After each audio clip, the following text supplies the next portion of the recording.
Israel and Lebanon, they've agreed to implement a ceasefire following negotiations in Washington aimed at ending the war that flared up alongside the war in Iran.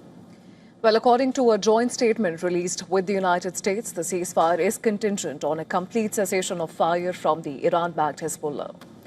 The two sides, which do not have formal diplomatic relations, also agreed to create pilot zones in which the Lebanese armed forces will take exclusive control of the territory to the exclusion of all non-state actors. Well, the statement also said that the two sides have agreed to reconvene for more talks on the 22nd of June with a view towards reaching a comprehensive agreement. We are no longer going into a pattern of negotiating ceasefires where Israel leaves, Hezbollah comes back, and we go back to the same nonsense. This is stopped. Everybody understands it has to stop. And we are full of hope that this time it will succeed, because we see that the people of Lebanon are committed to freeing their country from this malign influence of Hezbollah and Iran.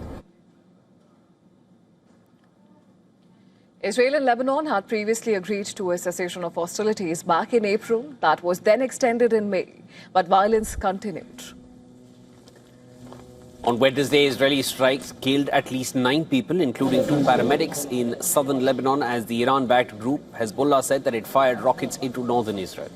US President Donald Trump has expressed his desire to separate talks of the conflict in Lebanon and those on the war with US and Iran.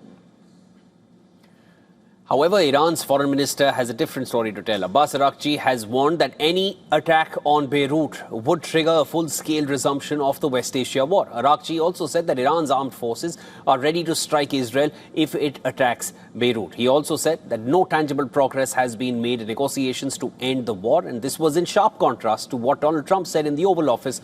The US president told reporters that the deal could happen over the weekend. I hear the negotiation itself has gone very well, actually. Very well. Mr. President, it could happen. I mean, if it happens, and it might not happen, you know, who knows? But if it happens, it could happen like over the weekend. And for more details, our correspondent Susan Tehrani has sent us this report from New York. Let's take a look.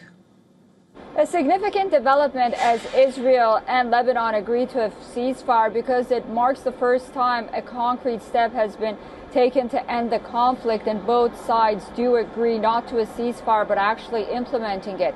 The Trump administration says this is important because Lebanon had become one of the obstacles in the Iran-U.S. negotiations, and Washington hopes that calming the northern front will allow it to refocus on ending the U.S.-Israel war against Iran. While a final Iran deal is not guaranteed, this is somewhat a confidence-building measure that could create momentum to finally put an end, at least diplomatically, to the conflict between Israel, U.S., and Iran. Susan Tehrani reporting from New York for WION World this One.